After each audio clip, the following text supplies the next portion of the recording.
Hi, good morning, everybody. Welcome to, I'm chair of Boston Harbor Now, and I want to welcome you all to our public use forum about the harbor here this morning. We convene these meetings once a month to enable members of the public to learn about both private and public projects and initiatives around the harbor. If this is your first time, welcome. If you've attended before, welcome back. I think many of you probably know who Boston Harbor Now is, but just a sort of quick synopsis. We're a nonprofit focused on ensuring that the waterfront is increasingly prepared for the coastal impacts of climate change and provides a welcoming and inclusive place for people to enjoy and use the harbor from all places around Boston and elsewhere. Our work spans a wide range of issues, from waterfront development projects to planning for future ferry service to bringing undeserved communities out to experience the harbor islands. BHN believes strongly that the waterfront belongs to all of us, and that by bringing together interactive conversations like this, we can help ensure that projects are both inclusive and resilient. Also here today from Boston Harbor Now are Alice Brown, Kelly Sherman, and Kathy Abbott. We'd like to do two quick polls to learn more about the folks here today. And Alice, you're going to help me with this, I presume. Should we start? Number one, what is your level of familiarity with coastal flood resilience design guidelines and what we call CFROD? A, I've helped to work to develop them. Staff or an advisory member, I've attended meetings or read about them. I'm here to start learning about them, or other. Number two, how would you categorize your interest in today's topic? Professional interest as a part of the real estate sector, professional interest as part of the public sector, personal or professional interest as an advocate? And I assume, Alice, you're going to give us some results? Yep, they are coming in. Give a couple more people a chance to answer. Great. Everyone on the poll, everyone who can see the poll can take the survey. Great. So while you're doing that, I want to mention that we're joined by two climate leaders at the Boston Planning and Development Agency. Sorry. Good.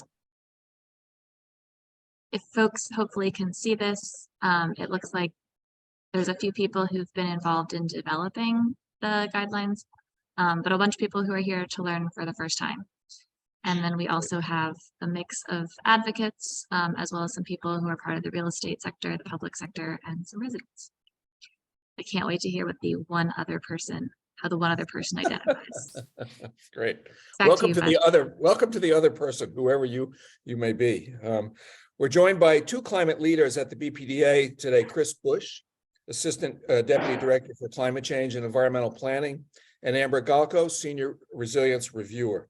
Chris has been leading the effort to codify building level adaptation measures, and Amber has been applying this work to the development review and permitting process.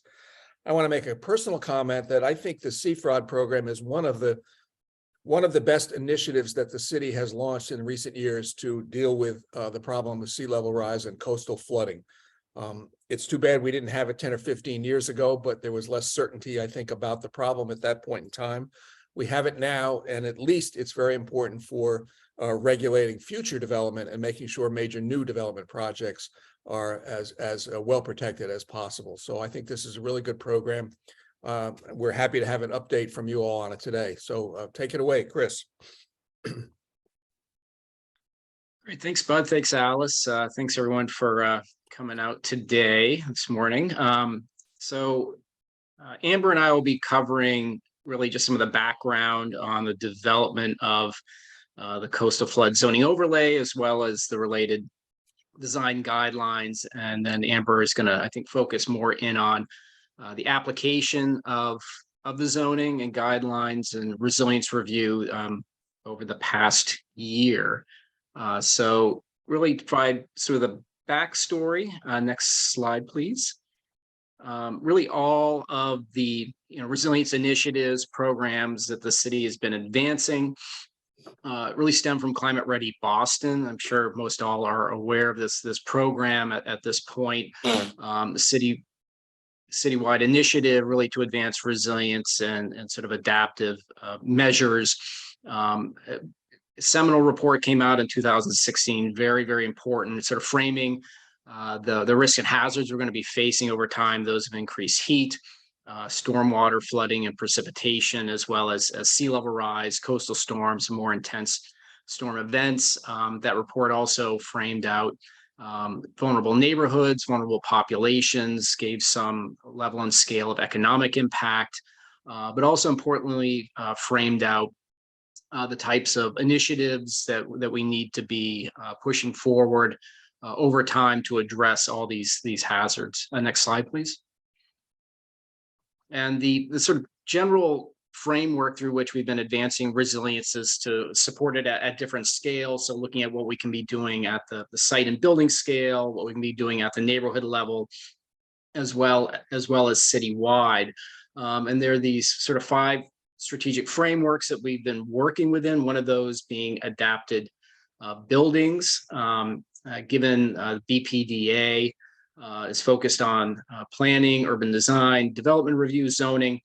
We were really put on point through the Climate Ready program to develop better guidance to provide support and direction to project proponents and residents as to how they can better sort of build, design new projects to limit risks and hazards, and really evaluate our zoning code as well to ensure that that is supportive of resilient measures over time. Next slide, please. In 2018, we were very fortunate to receive some grant funding through the state's municipal vulnerability program, hired a very talented consultant team comprised of UTEAL and Noble Wickersham and Hart. So UTEAL really focused on the development of the guidelines. Noble Wickersham and Hart developed the zoning recommendations. I thought it was really helpful to have the sort of legal land use team able to work with the design team and sort of work back and forth and develop these 2 products, if you will, in conjunction. So it was really sort of a great process. Engaged a lot of internal and external interests as well through the development of these. But the initial objectives getting into it was to, again, look at our zoning, ensure that zoning code moving forward is protecting sort of life, safety, property, not just for current risk, but for these future hazards that we have become aware of through the Climate Ready program. Looking at our existing zoning code, the definitions, dimensional use standards, ensuring it's not inhibiting resilient design measures that may be needed over time. And with the guidelines, the intent was really to have a legible document that is something that's digestible to both sort of design and development community, as well as property owners and residents. Also sort of illustrating these design measures in a way that's sensitive to and contextual to the Boston building typology, and just having a good sort of framework and standards that can ensure sort of consistent review within the overlay. Next slide, please. And just to walk through the primary components of the guidelines. So these were issued in 2019. I think we've got an update that's coming out fairly soon just to really revise some of the language so it's more in concert with the zoning that was passed last year. But really the heart of it is this toolkit section that frames out the specific resilient design needs and methods. This is a spread related to critical building systems, how these systems can be elevated up and out of harm's way with sort of a retrofit project. And all of these provide a lot of technical, operational information, as well as some consideration of cost as well. Next slide, please. With this, we also developed a number of case studies, again, wanting to make this contextual to Boston. FEMA has a lot of great guidance out there for design measures, but it's more suburban in nature. So again, we wanted to make this more applicable to Boston. So we looked at the 6 primary building types within the overlay. Next slide, please.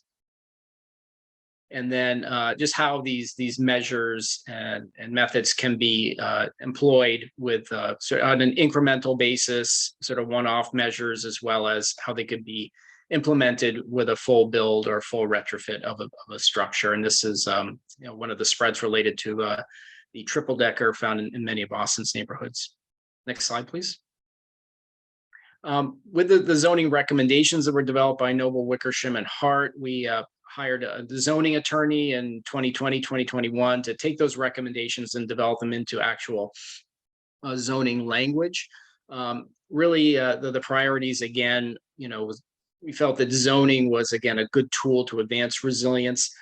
Zoning is also often utilized to sort of harmonize city planning and policy into standards and codes. So in this case, advancing the sort of resilience components of Imagine Boston 2030 and the Climate Ready Report.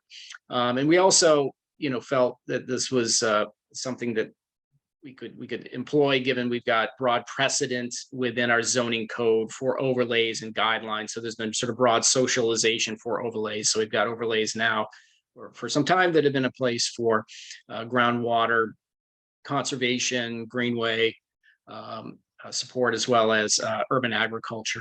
Next slide, please. And in fact, we've had a flood overlay in place for many decades.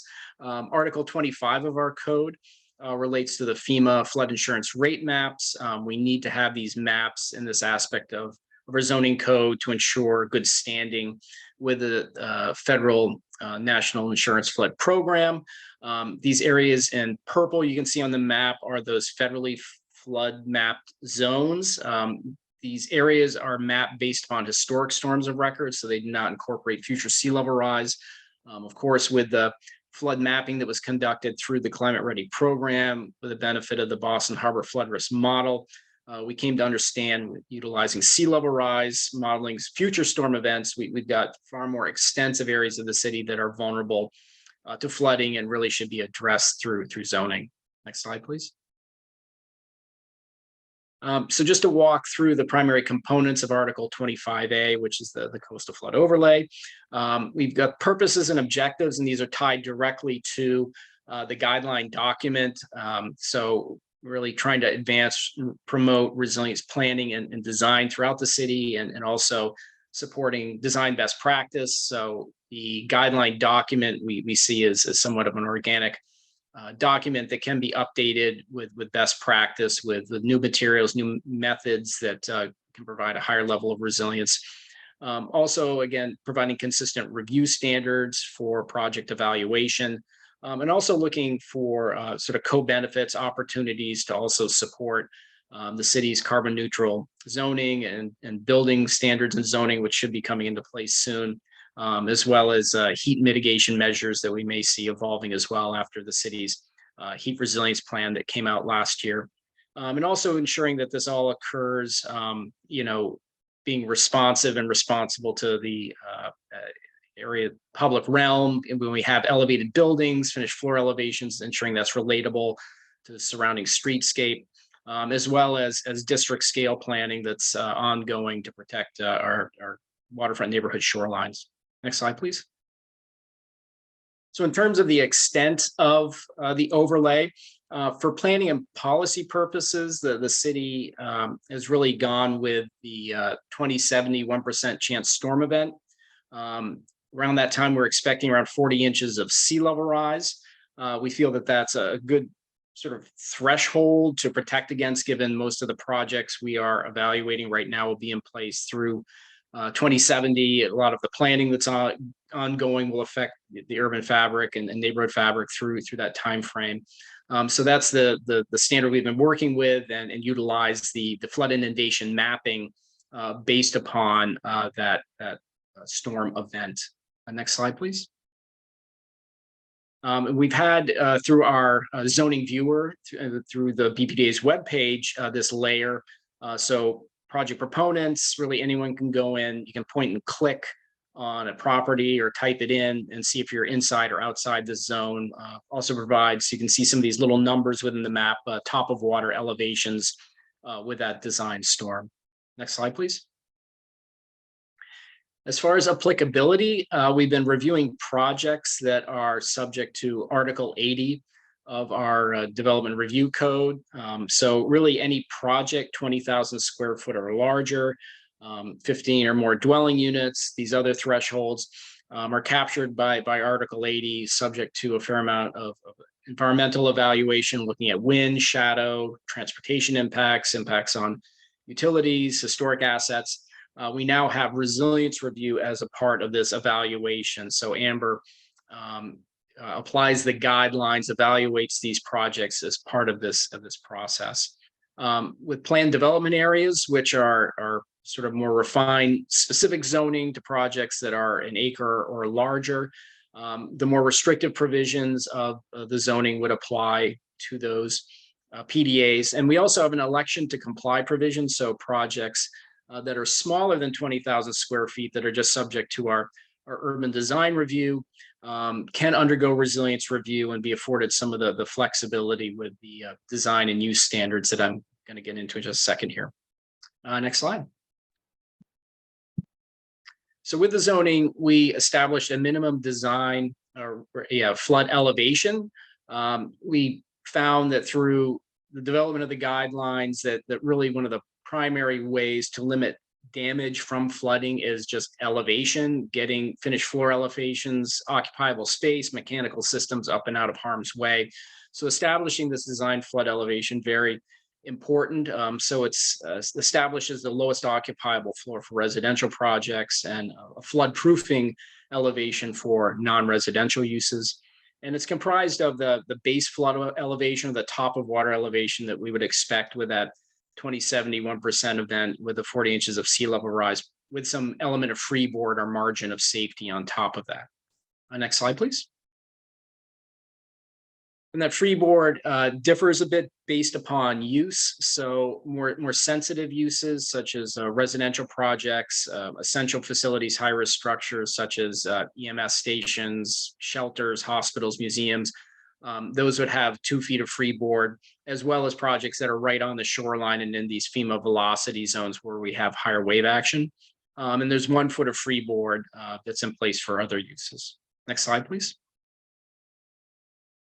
Within the overlay, we measure height differently. So under standard code, height is measured from grade. Within the overlay, it's measured from the base flood elevation plus 2 feet.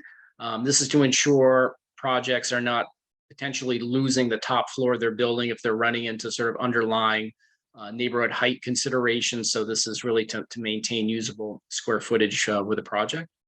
Next slide, please. There are some limitations on use specific to residential projects. For health safety reasons, uses are just limited to stair and ramp systems for access, flood prevention measures and barriers, storage and parking. Next slide, please. And there are also allowances for these resilient measures inside and outside of buildings. So to ensure we don't have zoning non-conformance with setback provisions, lot coverage provisions, there are allowances for these stair and ramp systems. Also, if there's a need for an addition or an additional structure, the exterior of a building to relocate or elevate mechanical systems, those would not get into an issue with the setback and lot coverage requirements. And also to the interior buildings, if we need stair ramp systems to get up to that higher finished floor elevation, those types of structures would not count against gross square footage, as well as flood barrier, flood protection systems that may need to be in place. So that's the sort of dry zoning provisions that are in place. I think Amber's got far more interesting conversation and examples over the application of the guidelines and this zoning provision over the past year. And I'll hand it off to Amber. Thanks, Chris. Hi, everyone. So I'm going to talk about how resilience review has been implemented over the last year. As Chris mentioned, typically any Article 80 large or small project that falls within this coastal flood resilience overlay district meets the threshold for resilience review. Since the adoption of Article 25A just over a year ago, we've had about 90 projects begin the resilience review process. When working with proponents, we try and speak with them as early as possible in pre-file, and it's really a collaborative effort. We meet with proponents and work closely alongside our urban design team, transportation, planner, sustainability, disabilities commission, and many other team members. So resilience review does not happen in a vacuum because we know that all of the aspects of design that we're asking projects to add impact the public realm, the street, the just everything going on. So project sign off really happens at 2 points in the submission process, which is prior to board approval and prior to building permit. Typical documentation for pre-board approval project includes resilience memos and diagrams, which show the ground finished floor elevations as well as any floodproofing strategies. And usually, again, that's a back and forth, a collaborative effort to get to those diagrams. And we, at this point, because this is still new zoning, it's a lot of education. So a lot of talking about what floodproofing strategies make sense for building typologies we're looking at and things like that, working with urban design and landscape designers for how to incorporate any ramping needed, things like that. And of our 90 projects so far, we have had 28 that have gotten through board approval. And after board approval, we go to the building permit phase. So for building permit sign off, where a project, where a building permit construction document set is reviewed and stamped. So we look at the full comprehensive construction documents. We look at plans, wall sections, details, materials to ensure that the project is adequately flood proofed and is in compliance with the design guidelines. So there's a lot of aspects in the documentation that help us see that compliance and see how the project is being protected. And we wanted to make this review as smooth as possible for proponents because, you know, there's so many other checklists and processes that projects have to go through to get here. So resilience review happens alongside of the urban design review. So construction document sets are submitted to the BPDA for design review, and that's the same set that I review. I work alongside our designers and we stamp together so that they can be submitted to ISD. So it's wrapped into a process that projects already go through. And so far of those 90 projects, we have had 4 that have gotten to this point. You know, it's really the time between board approval and building permit that takes project teams, you know, a long amount of time to be able to develop all of those details and things. So I'm sure that we'll see a lot more of those projects come through over the next year. But we've had 4 get to that point so far. And I'm just going to share a couple of project examples of what resilience review has looked like so far. This first example is one of those resilience diagrams that I mentioned, and this is a large mixed use project. This project is also in a FEMA zone as well as the Coastal Flood Resilience Overlay District. So there were a lot of kind of complicated areas to make sure that we're complying with both FEMA and Article 25A. And it was also complicated because it's mixed use. So you can see we have a combination of wet flood proofing, dry flood proofing. Some areas are higher or lower based on the sloping of the whole site. So it was really kind of looking at each of these points, each of these buildings, each of these uses to come up with a comprehensive diagram. And this is a project that is currently in their construction documents. So we will again look at the full document set of each of the 4 buildings on this site to make sure that each of these strategies has been implemented as we discussed in this diagram. The next project is a large lab R&D project, and this building decided that they were going to comply with resilience by raising the entire footprint of their building by 2 feet out, which is 1 foot above their design flood elevation. So they went above and beyond, and they were lucky to have this plaza space. In this plaza space, they used a series of sloping walkways. So they had enough room that they didn't even need to use ramps. They could use a small enough slope that the full site is accessible.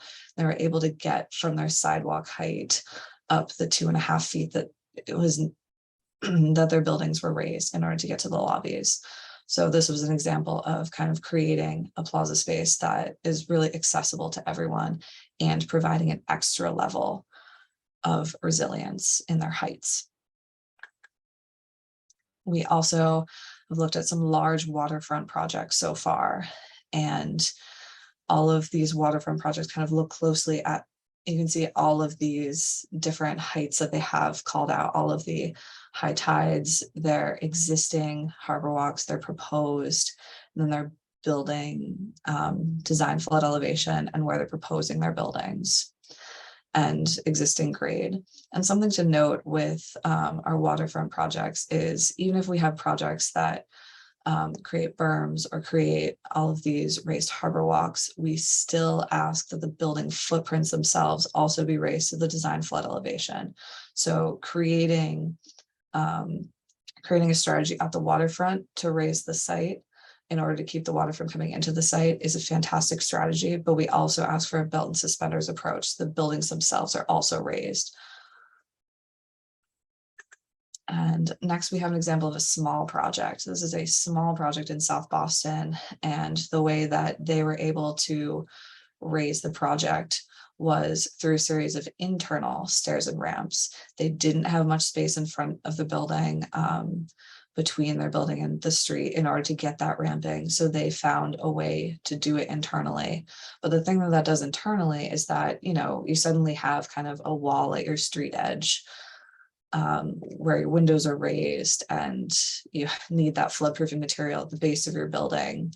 So this project used a series of terraced landscape features in front to work to kind of disguise it, make sure that you're not just seeing a solid base at the street, and kind of soften all of these edges. And this project was an interesting one. This project was a repurposed warehouse. So they really wanted to maintain the existing building envelope, but revamp it into a new type of space as well as provide resilience. So they, because of the way that the building envelope was built, it currently had these large garage doors that they wanted to infill with storefront. So they weren't sure about raising the project because of that. So what they did was all around the outside of the building, they implemented flood vents. So this building is fully wet flood proof. The whole thing is built with vents that open when water hits them, and water is meant to flow in and out.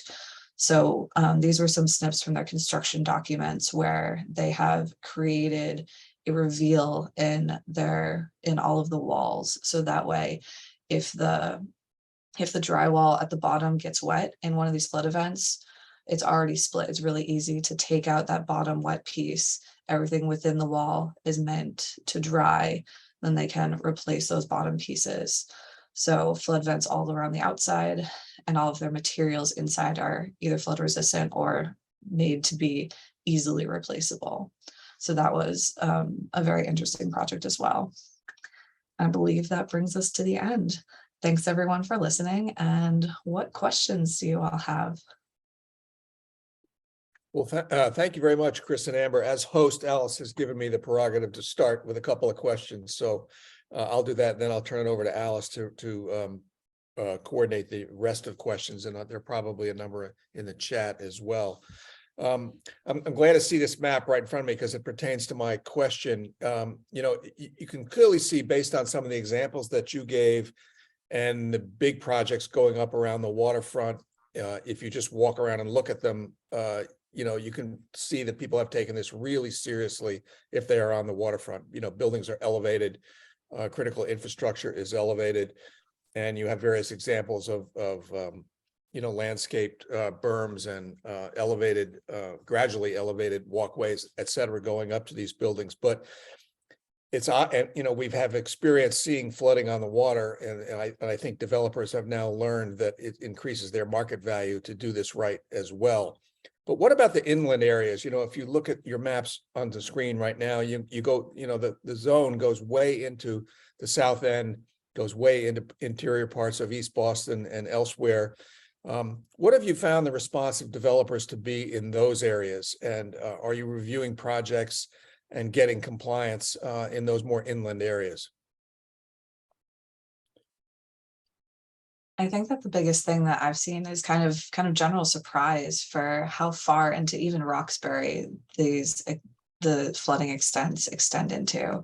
So I think, there have definitely been some proponents who have been surprised that they're in this overlay district. We're so far from the water, but it's really been education about explaining how this mapping worked and the fact that these are future flood maps and the fact that these buildings are likely going to be here in 2070. And this is what our city is going to look like with 40 inches of sea level rise.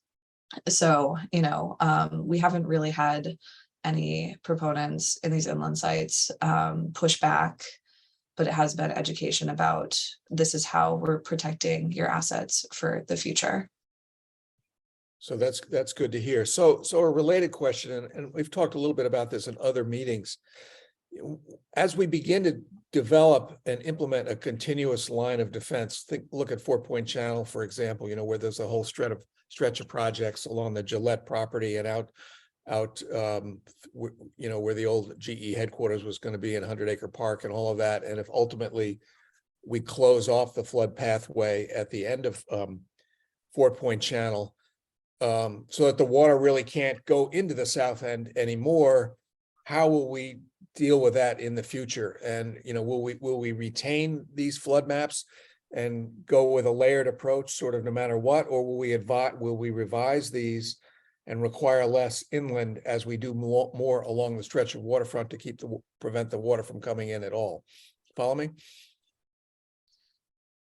Yeah, I think, over time, Bud, as hopefully we proceed with, these district scale solutions and, effectively close off, these flood pathways. There'll be new, LiDAR runs, new model runs that, would indicate if these areas are no longer subject to current and future flooding.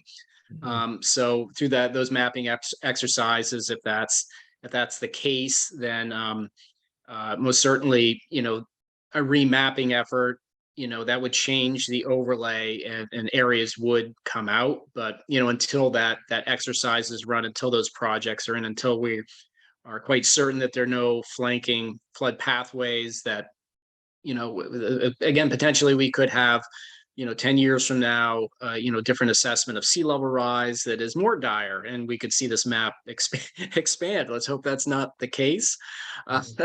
But yeah, most certainly, given the changing conditions of climate and, advances in science, mapping, modeling, or understanding of these issues, these will have to be updated. Great. And then I'll ask one more question and then turn it over to Alice. Big stretches of the waterfront are owned or operated, maintained by Massport, DCR, and other, public agencies, and they fall within this zone. I assume they're exempt from it, but is there good coordination with them to try to, get that continuous line of defense? Yeah, we most certainly have ongoing, coordination efforts with those parties on district scale measures as well as their specific projects. So, although, you've got core block, other areas of the South Boston waterfront that are controlled by Massport, those projects do undergo our Article 80 review. They undergo resilience review, and the flood design standards that Massport has are fairly conservative and aggressive. So they're sort of at, if not beyond, what we're looking for in the way of elevation. So we've not really had any conflicting issues with the Port Authority. Not a whole lot of issues with DCR as of yet. They don't have a whole lot of built assets. Obviously, they've got more open space resources. And similarly, the T and MassDOT we coordinate with their infrastructure upgrades as well. Good. Thank you very much. Alice. Great. Well, Mark, you've asked a lot of great questions in the chat, and I think some have sort of been answered by Chris, but for people who are either watching a recording later or on their phone, I do want to note, initially, you asked to clarify the 2070 design elevation, not including freeboard. And Chris, you're confirming that it includes the base actually, Chris, why don't you just clarify what you said and then everyone's got that. Yeah. So, it's a little confusing, but yeah, the design flood elevation includes the base flood elevation. So that's the top of water elevation you would find with that 71% chance storm event with 40 inches of sea level rise. So it's that storm surge elevation that includes all the dynamics of storm surge, wind driven water column, the higher high tide with the 40 inches of sea level rise.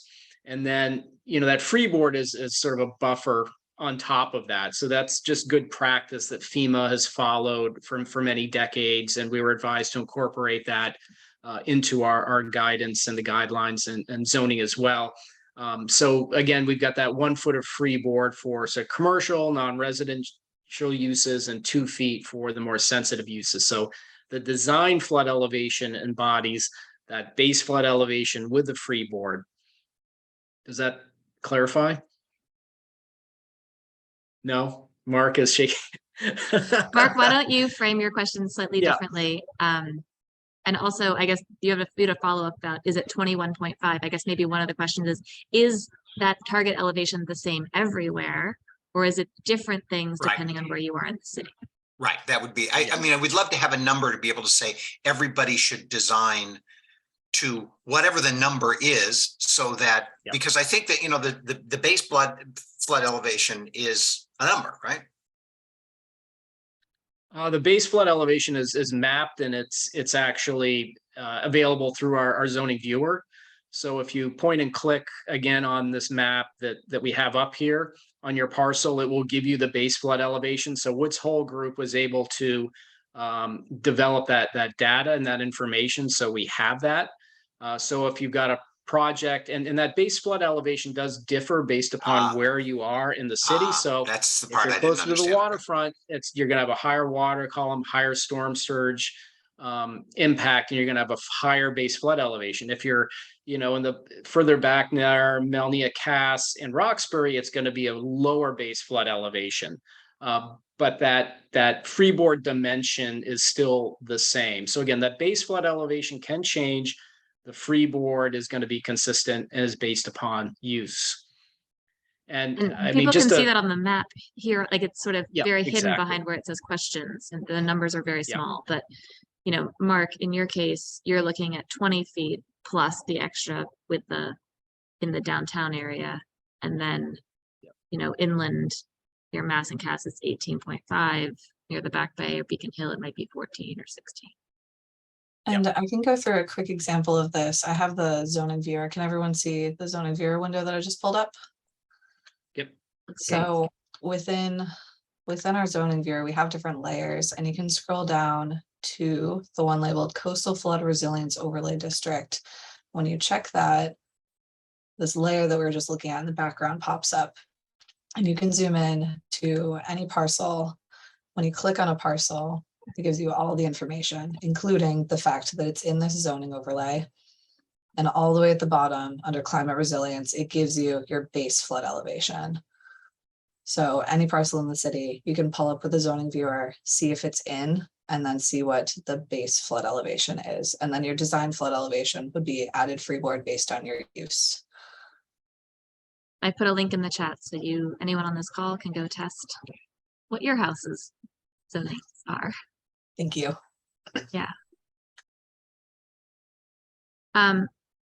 Julie, I think you chimed in with a follow-up. I don't know if you had additional follow-up questions now that we've had that clarification.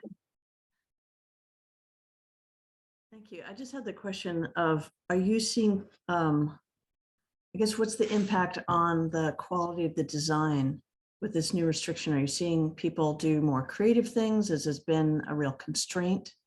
Like, are we getting better designs as people are kind of dealing with the new elevations? I think it means that we spend a lot of time looking at the public realm and of these projects and figuring out, how best to move the users from the street into the building. So we do spend a lot of time in those areas, and we've found some really unique, some really wonderful ways to do that. I think that the biggest challenge are with the small projects. We have some small 0 lot line projects, and they're pretty constrained. So that's definitely a challenge for the architects to figure out, again, how to move the users to these spaces. We've had some projects get really creative, and we've had some projects that have really said, we're a 0 lot line project. We need to raise 5 feet. We have to do lifts, things like that. So we've seen kind of a lot throughout the spectrum. Amber, there's a lot of coordination as well with our interior, urban design staff, accessibility, disability commission. I mean, so there's a lot of group discussion internally meeting with those proponents, correct? Yes, exactly. So it's a very collaborative effort, and we try and look at it from all of the realms. So I work to join the urban design calls because, resilience and design just work so closely together that you can't look at one without looking at the other. So I join calls with our landscape architects and proponents, things like that. And that way we can all be talking about this together to come up with some really interesting solutions for unique problems. Can I just have a quick follow-up on that? I guess this is for Chris, because you've gone through the entire Seaport redevelopment, et cetera. And Bud in the beginning saying, boy, I wish we had these in place 10 years ago. What is different in your conversations with big project developers now than it was before we had these? I think we find, the larger project proponents, have been part of the process, so they get it, they understand it. Even with those pre-files, they're coming in addressing, most of these issues. Isn't that correct, Amber? I think the trickier part has been the grandfathering provisions that were part of the zoning, requires resilience review. If you've not gone to ISD for a building permit yet. So there have been some projects that have gone through Article 80, been through our urban design process, hadn't had their building permit, and then they go for their building permit and they find out that they're in the overlay. And so there have been, some situations over the past year where there's have to been, some level of redesign and again, some creative thinking about sort of updates to design plans to meet this. I think more the challenges, as Amber had noted, are sort of the smaller projects that are further inland that may not be aware of this. But again, most of the larger concerns out there that have, the more experienced consultant teams, designers, architects, have just sort of been integrating this right in early on. Is that correct, Amber, from what you've seen as well? Yes, exactly.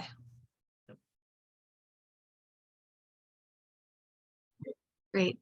We've sort of touched on Robin's question, which was similar to Julie's in terms of, what are you seeing from the designs, but also maybe what are you seeing? How is accessibility being addressed in urban space? And Robin, if you want to flesh out that question some more. Yeah, sure. I was just interested to see, I know Amber sort of touched on, there've been some creative solutions, and I know it seems based on the numbers so far that the quantity of projects that have kind of started the process but have really gotten through it is pretty small. So I just wanted to get a better understanding of maybe some of the challenge, the biggest challenges you're seeing, and maybe some of the really creative solutions too. Yeah, absolutely. The biggest challenges are definitely with our residential projects and raising the residential use spaces. So as we mentioned earlier, the spaces in a residential building allowed below the design flood elevation would be parking, access, and storage.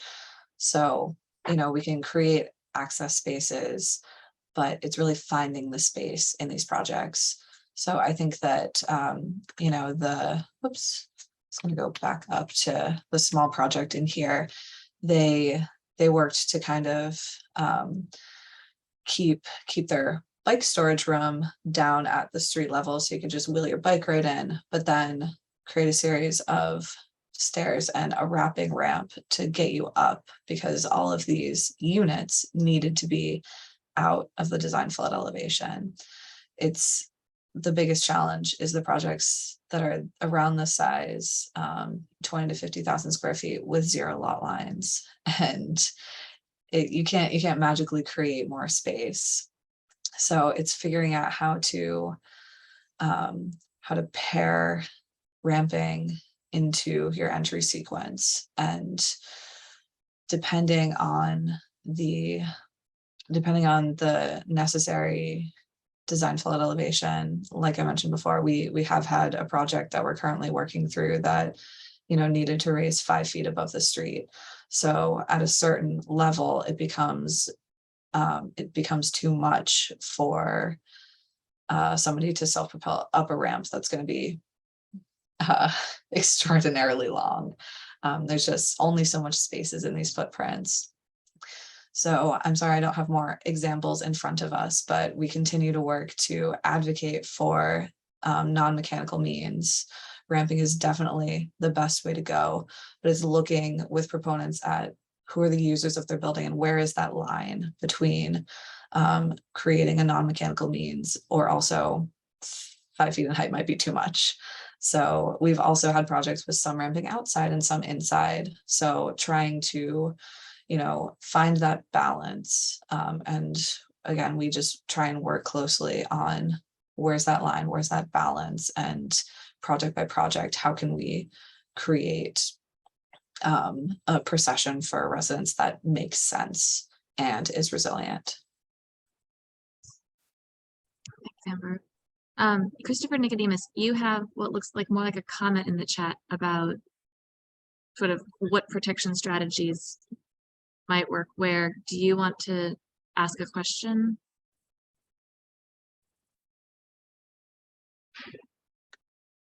Hi, yeah, I have been sort of worried about, the process where we've decided what this 1% event might be is, and then you go and look at all the storm drains that don't have barriers on them, et cetera, and you produce a map like this map. And it's as good a map as anybody's going to produce.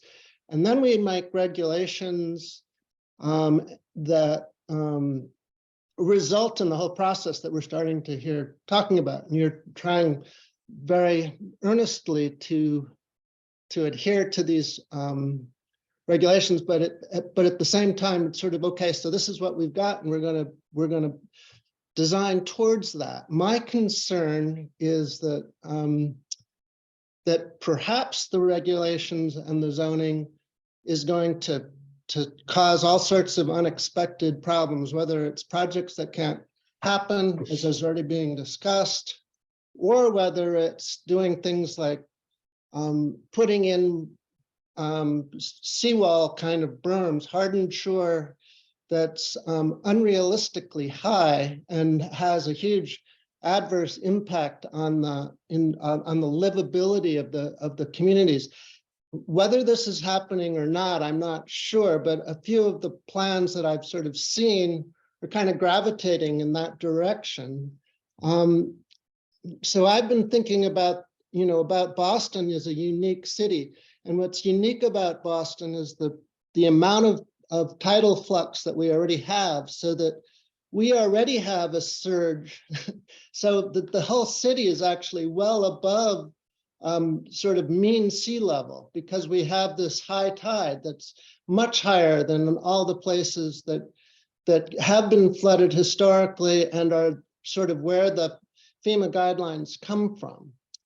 And so when we come to extrapolating what might be in the future, it's very much an extrapolation for Boston. We've never had tidal surges like the kinds that have happened in the Gulf states, other places where the tide level is constant, so that you don't have the water going against the wind. So a hurricane can create a much larger surge. So but if there were to be a storm, it would be probably a much rarer event in Boston, but actually what the height of the surge is a little bit unpredictable. So if we are sort of doing everything for a 1% event, that's an extrapolation, and it prevents development, but also has adverse consequence on the livability of the city, perhaps we need to even think a little bit more creatively about it. And so my concern is is there going to be a way for us to continue to think dynamically about this, or because we've sort of come to this conclusion, we're going to now say that this is the 1% event and we're going to plan towards it. I see that if you if you harden your shore too much, actually the surge will increase. And so the adverse consequence spreads around the corner, down the street or whatever. If you make a softened shore that will absorb, and if you build so that the water, if it floods, will only flood briefly and drains out. And each building is designed so that it will not be destroyed, or it will be able to resist having its feet wet for a couple of hours once every 100 years. You may have a simpler solution, and it may be a better solution. So anyway, that's sort of the line of thinking I'm exploring, and just worried that we're going to chase down a path that's actually going to have unexpected consequences, and then we may never need it, or if we do need it, we may need it and it may be inadequate. So again, the example of like Hurricane Katrina flooding New Orleans, and then the water couldn't leave because of the dikes and the whole system designed to protect the city. So if we contain our city and we're wrong, we could have a worse disaster than anything. I know this is going all the way back. Christopher, just to clarify, I think your core question is, like, now that these zoning exists and these plans exist, is it able to continue to change and evolve as we learn new things? Right. I mean, I think we ought to be, obviously we're just getting started and we'll see what happens, but we may want to think about this more creatively even as we go, and realize that what we're imposing on ourselves is actually maybe not, it's useful, but maybe not ideal. Yes. Great. So we'll let Chris or Amber respond. Yeah, I mean, those are very important points. Again, the city has to make sort of a risk threshold determination as to what we're going to protect to. Again, the assessment understanding was the FEMA maps are inadequate because they were not looking forward to these future storm events. We're working with the best science, best modeling we have, and we're making policy decisions based on the best predictive modeling and science. It's a situation where we're always open to new information, new data, new science, new information. So I mean, there's already, I'm sure as many are aware, the Mass Coastal Flood Risk Model, which predicts and builds in even higher levels of sea level rise. So we've not really adapted that, integrated that into the zoning overlay at this point, but that's another consideration. I'm not aware to date of this zoning or these standards sort of undermining the economic viability of projects at the size and scale that we are evaluating for. But I think that's an important point. It's something we need to be sensitive to. If this advances to smaller projects, single family, 2-family, 3-family projects, particularly retrofits, which could be quite expensive. And obviously we don't want to be exacerbating existing issues with affordability and displacement. So those are also things to be thinking about. But yeah, important point also brought up in terms of the sort of shoreline protection measures, and the city over the past 5 years has been going really neighborhood to neighborhood, working with consultant teams and residents, property owners, developing concept designs of shoreline flood protection concepts, which in large part are sort of green, soft infrastructure with the intent of keeping the water out of these neighborhoods. As that's done, yeah, we do need to evaluate things like floodwater displacement, erosion, scour. So those are all sort of flood dynamics modeling components that need to be part of advancing those projects. And again, those are concept designs. As we're moving forward with actual projects, there's going to be further engagement with the public, residents, as to what these should look and feel like, so they're not functioning to interrupt sort of level of engagement connection to the water and the harbor. So those are all things that are being thought about. But yeah, this is so big, complex. There are unintended consequences that can occur. The important point you brought up of stormwater, and that was sort of a connection of conveyance with those coastal storms we had back in 2018. There was seawater coming up through some of the stormwater infrastructure, through catch basins. So that aspect of vulnerability in terms of floodgates on outfalls, something we need to be evaluating more thoroughly moving forward, but most definitely all important points. Thanks, Chris. I'm gonna go to Bud, then Vivian, then Steve, and then return to some questions in the chat.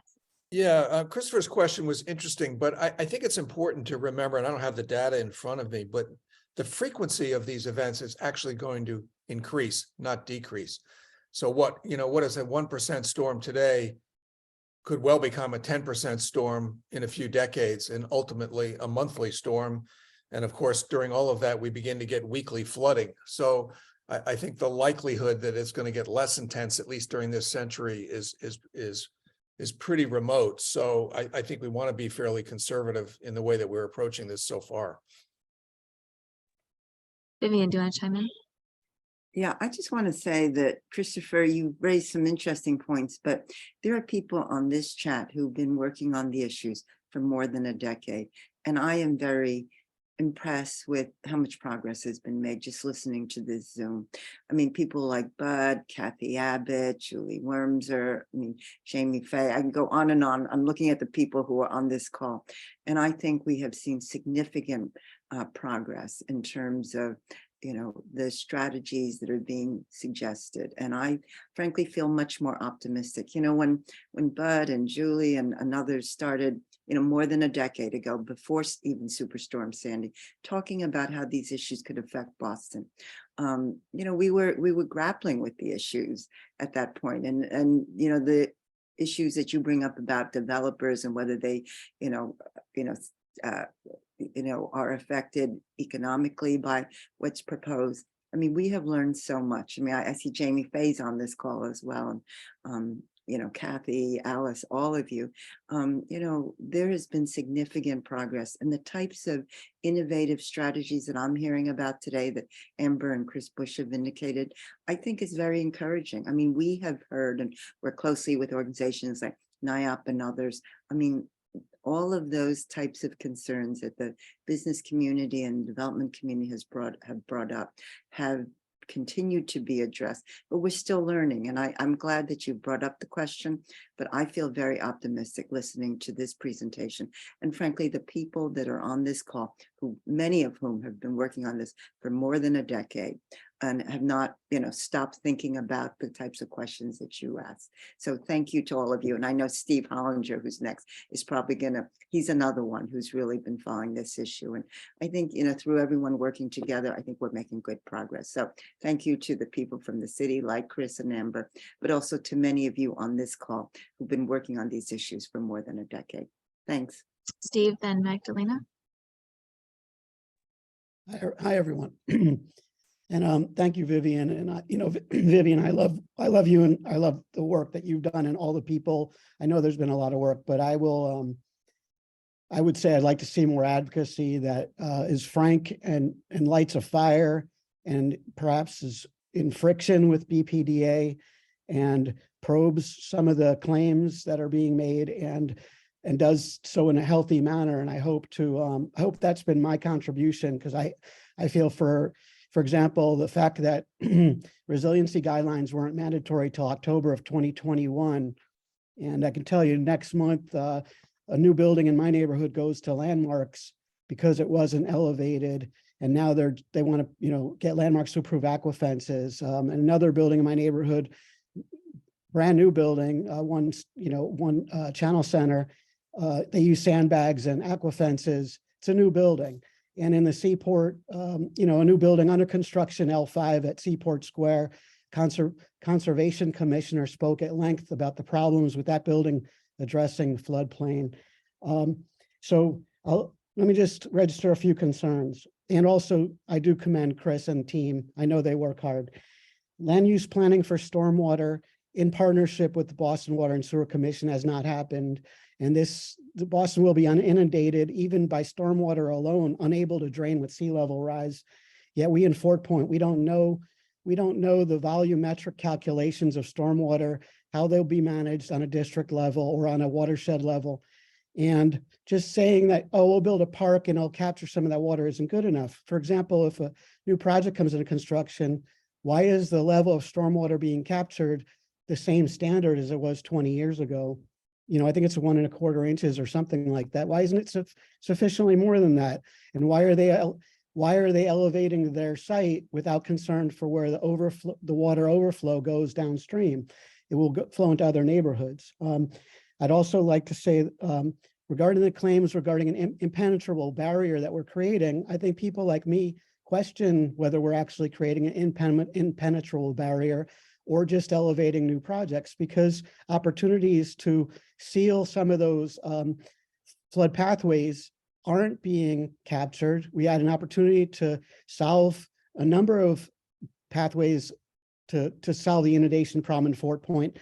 Developers aren't funding those, and nor are they even planned. And those include Necco Court for one. We don't have a plan for Necco Court.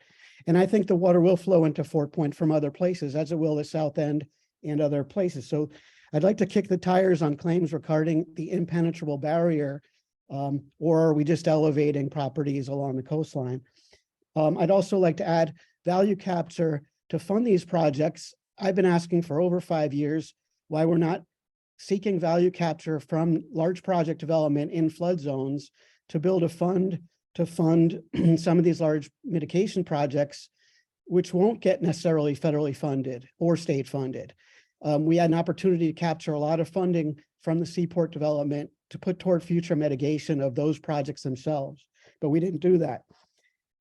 Lastly, I see we're building structures on the water, and I think a storm like Sandy will rip out structures on the water immediately. So why are we permitting closed buildings, closed structures? For example, at Pier 4, there's one proposal. Why are we even considering that kind of project on the water? So anyways, that's a short list. I have a longer list, but I like to kick the tires, and I wish the Green Ribbon Commission and others would really work in friction with BPDA instead of presenting BPDA and often carrying the water for BPDA. Thanks very much. Thanks, Steve. Magdalena? Hi, everyone.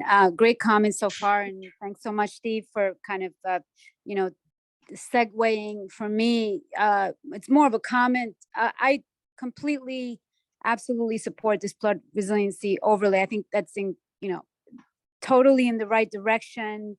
Long time coming. I'm really happy to see that the BPDA is really, kind of getting a little bit more tough. I think that the pressure will have an escalating effect with all the development. But I guess my comment is more broadly, like if we just pan out and think about almost philosophically about whether we should even be building, like using the flood resiliency overlay to continue to justify continued development on the waterfront, as Steve was saying. I mean, the bottom line is we spent 150 years filling in, areas that were already water. I mean, when are we going to get to the point as a city to say, maybe we should not continue to build on these wharfed out areas, on pilings? Maybe the question is, not just to do the flood resiliency overlay with, existing structures, but do we really need to continue to build out and wharf out? Obviously, that hasn't served us for 150 years, or maybe it served us at the beginning, and even to recently, to maybe to 20 years. And now we're realizing that is perhaps a mistake. I know it's sort of the elephant in the room, and it's a really difficult issue to tackle. I don't want to bring in the managed retreat phrase, but, building structures, more built environment on pilings, on wharfed out, filled in areas is going to continue to have consequences for us, not just in 2030 and 2050, but down the road. So the question becomes the natural-based solutions, as long as they don't create more structures and buildings in areas that are already in flood zones. I mean, I know it sounds like a silly question, but I guess we'll need to address it eventually. Thank you, Alice. Thanks, Magdalena.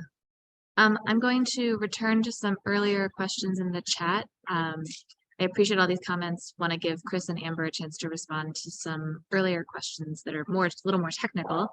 One question was from Eliza about going through the process. Amber, as presented, it seems like it's just sort of built into the process, but Eliza was wondering if there's more time, if it adds time for large projects and how much time it adds to the approval process. It's a good question, and we've seen kind of a spectrum. We've had some projects come in that have not been aware of the Article 25A provisions. So those projects definitely, may need the time for the education, the time for the redesign from the initially proposed design.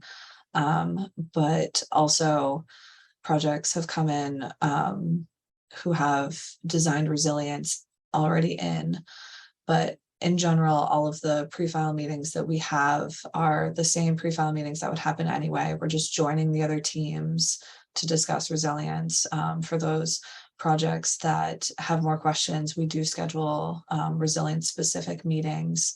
So I think that the resilience review process can add more time if it's something that the proponents have not been aware of, but it also could add zero time. I know that's not a very specific answer, but we've seen both sides of that. And as far as the steps towards getting a building permit, it really shouldn't add any more time other than the design time of making sure that the floodproofing details are designed. So details are going to be drawn in the documents anyway. So it's just making sure that they have those designs, and the stamping is the same stamping that happens from the BPDA anyway. So shouldn't be extra time holding up any building permits or anything like that. Great. A related question from Louisa Wise was whether or not BPDA or the City of Boston provides any financial assistance for small projects who might have a difficult time complying with these standards.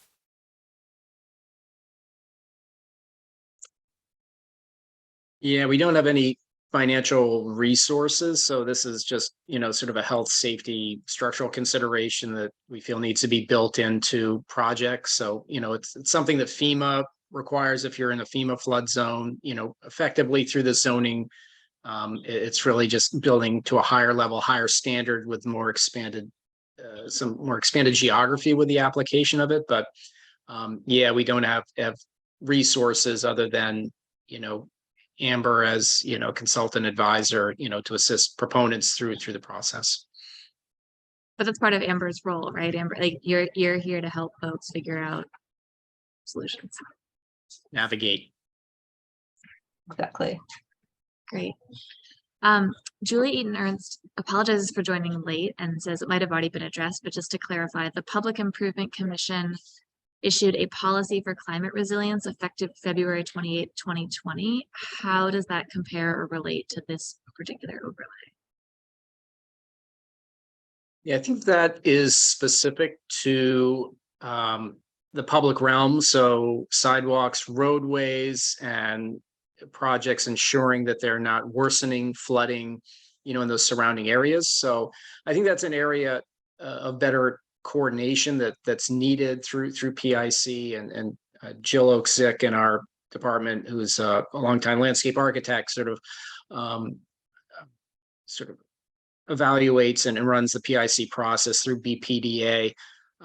But it's a bit of a different geography, if you will, where this Article 25A is more focused on the specific building components, site elevation, to some extent public realm, where the street and roadway is really the concern of PIC. But very important point, Julie. Thanks for that. Great. I guess somewhat relatedly to the question of small projects, Julie asks, if there's a world where there's a big damaging flood, and it impacts smaller existing buildings, what are there regulations for rebuilding small structures to avoid repeated loss? And I guess if it's damaged enough that it's being rebuilt, these guidelines would come into play automatically, but as can a you written, clarify? yeah. I mean, as they're written right now, the resilience review and these standards are only applying to projects 20,000 square feet and larger. Through the neighborhood-based planning initiatives that are ongoing right now, such as East Boston, I think there may be some consideration for new projects to be meeting this standard as well, or meeting those elevation and design flood standards for complete rebuilds or new projects. So that's something that is part of that process. Again, I think through the development of the zoning recommendations, there was concern with really broad application of these standards to small projects due to cost and concern over exacerbating existing affordability and displacement concerns. So that's something that I think is part of that discussion. But in terms of new construction, how we can incentivize retrofits of existing homes to at the very least get mechanical systems out of basements where residents could be out of a water heater or an electrical service for weeks and weeks on end. That's something that we'd like to support and incentivize where we can. Great. Bouncing around a little bit because there's different things happening in the chat. So some people who said they've arrived late, there will be a recording posted on YouTube, and I have put a link in the chat so you can see past forums or bookmark it and come back in a week to find it there. Diane Valley says, can you explain FEMA's compliance for Boston? Is it currently deemed in retrograde? Diane, if you have more questions about that, you can pop on and ask. I mean, the city of Boston currently is in good standing with the National Flood Insurance Program. So we've adopted the FEMA flood insurance rate maps. As I earlier noted, those are embodied in Article 25 of the code.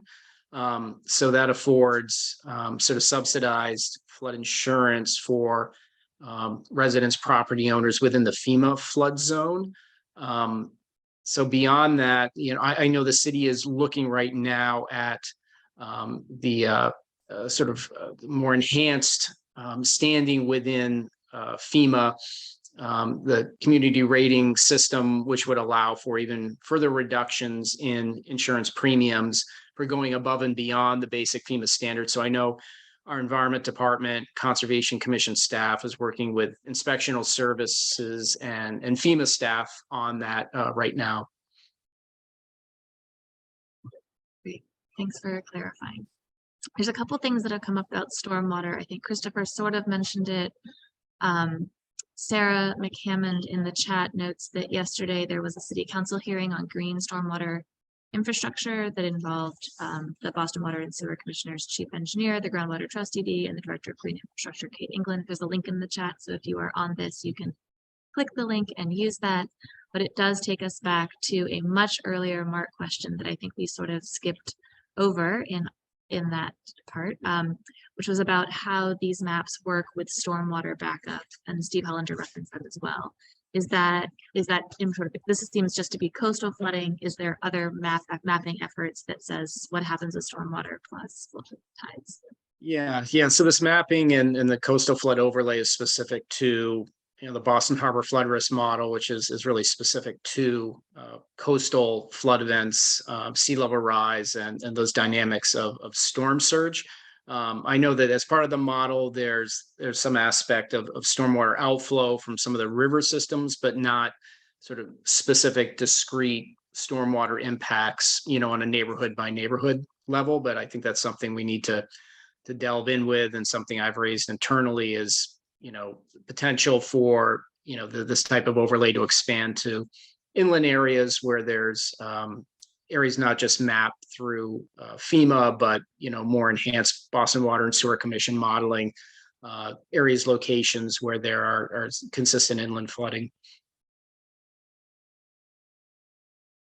But yeah, working with Kate England, obviously she's been in place for the past couple of months. She's excellent and already really moving on a lot of these issues. So I know there's going to be new policy initiatives through her office moving forward.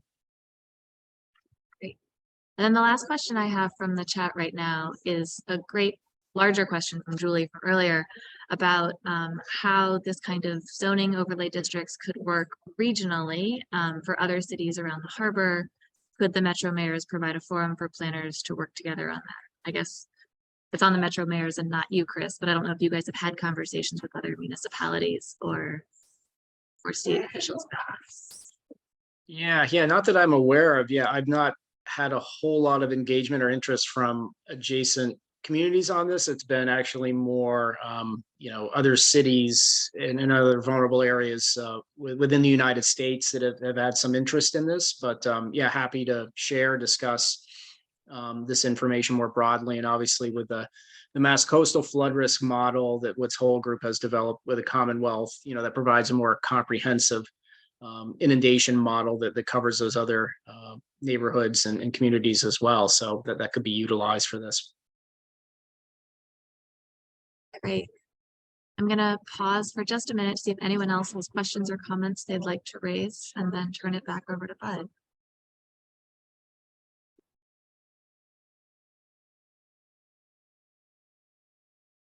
Great. Thank you all. Really interesting conversation this morning. I woke up through my jet lag finally, so I'm a little bit more alert than I was when I started. And I think the last several questions and comments about whether to build on the waterfront at all, to me, always gets to the point of it's not really whether to build, but how to build. Many of the countries in Northern Europe and the Netherlands and Denmark and elsewhere, they're not bashful about allowing new development. In fact, they often promote it, but they use it to leverage protection for inland areas. And that all gets back to, what some of us call tie-ins. It's not just elevating the buildings, but making sure in between the spaces in between the buildings are used to provide flood protection, and also not just to keep the salt water out, but to let the fresh water go the other way when it has to. And, I think that's something we really have to look towards putting more emphasis on going forward, because what we don't want is just a series of elevated buildings where the water can freely flow in and around between them and go inland. So I think there's going to be more emphasis on those sort of tie-in issues in the future. And in any event, a great conversation this morning. I think this really is good progress for the city of Boston to implement this new CFROD program. So thank you, Chris and Amber, for that. We will not be hosting one of these forums in December, but we'll be back in the new year with new topics and speakers, and we're very open to suggestions for that. So if any of you have ideas about things you'd like to hear about, please get in touch with Alice and we'll consider those going forward. There is a recording of this forum, as Alice mentioned. I think you put the link in the chat. You can learn more about all of Boston Harbor Now's upcoming events at bostonharbornow.org, or by signing up for our monthly emails, or by following us on social media, including Twitter, Facebook, and Instagram, assuming Twitter is still in business. Thank you again for joining us today and demonstrating your commitment to preparing Boston for the impacts of climate change. Thank you, everybody.